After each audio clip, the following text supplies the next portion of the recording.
Welcome back to Scott Rods. Why did I change it to Scott Rods? Well, I'm Dave Scott. That's my rod.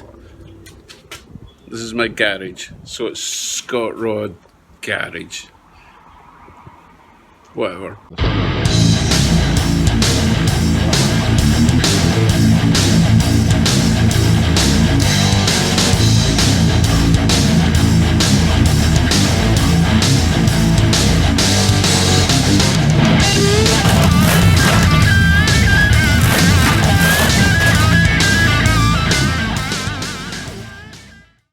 So today I'm going to try and install my custom fuel tank, which is over there.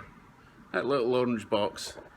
Chrysler Marine fuel tank, meant to be in a boat, but it'll fit quite nicely in that tiny space I've got there. So the first thing I need to do is cut a rectangle out the back. It'll kind of look like a trunk. And my fuel tank and my battery should fit quite nicely in there. And that will give me a bit more room in the front for legs, which are required for passengers apparently. Whatever. So I'll get on with that.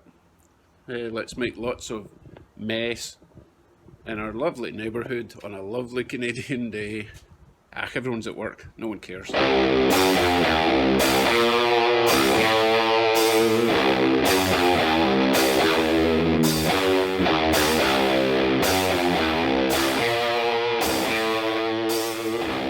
Wow, almost made a massive mistake there.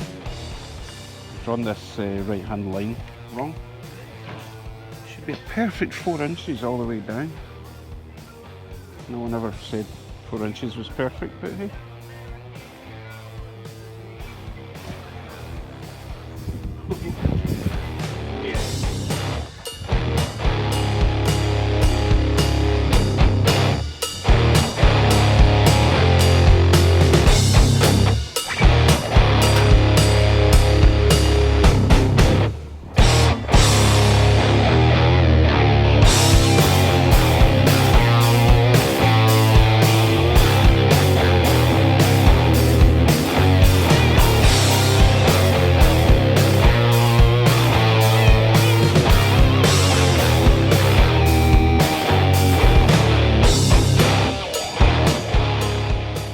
I should do it. Let's see what happens.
It's tight. So you can see my issue. I don't have a lot of space. I had planned to make just a bit of sheet metal over the top of that part of the frame and then sit it on top, but if it sits at that angle, it's about 1.5 inches too high. So I'm going to have to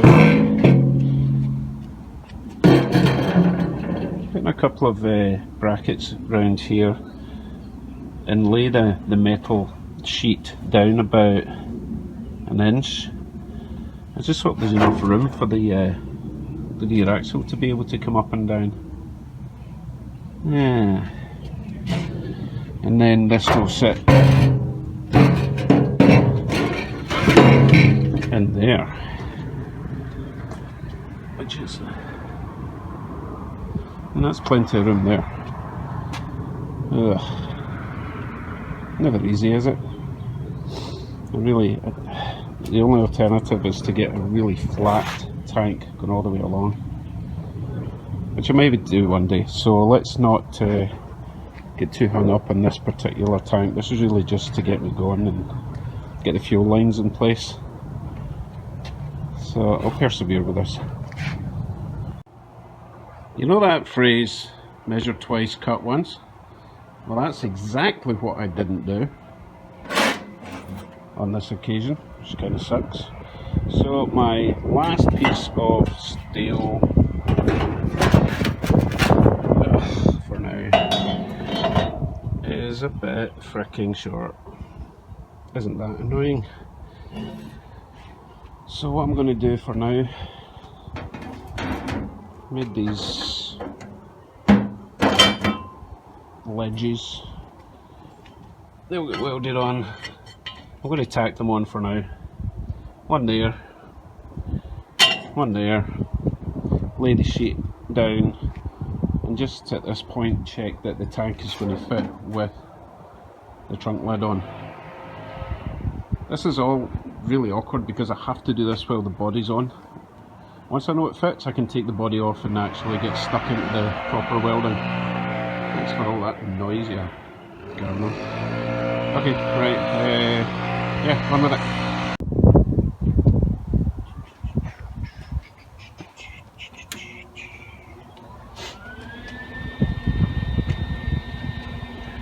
Ooh, someone with a big head used this last. That'll be Andrew.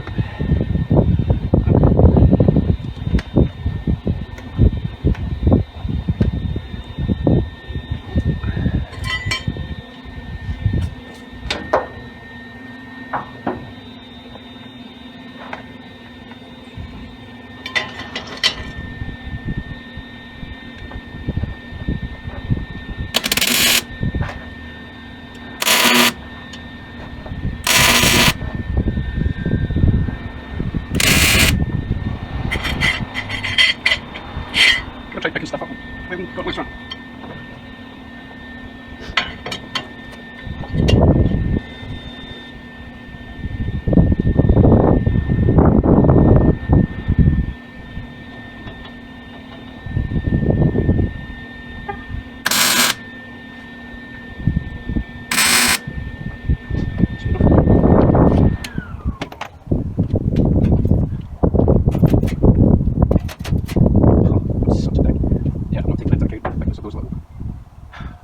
Really an amateur today. I need to trim that down.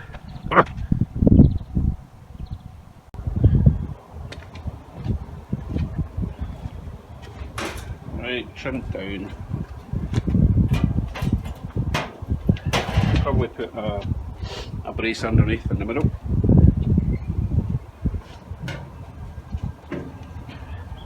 Not sure if I'd want to put it that way or that way.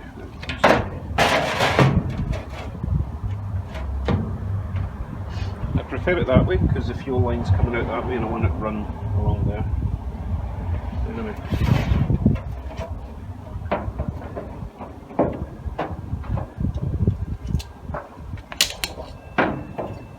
So as long as this sits down lower than the gap, I'll be happy. Yeah, that'll be fine.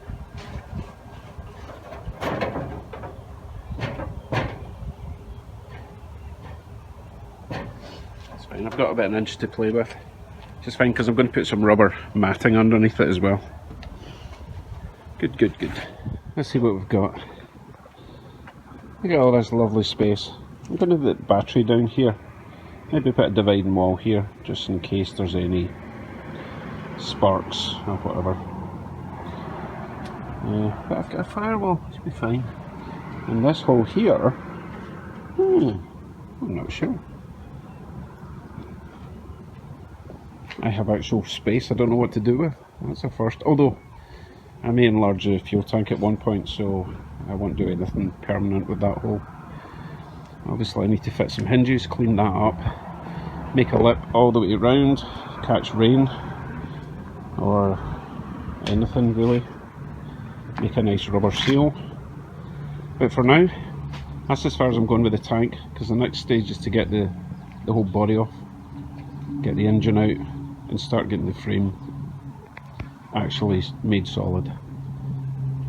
So this video will continue with me doing the fuel tank, because I need to add a sender unit, etc., and fuel lines and all that kind of good stuff. So see ya.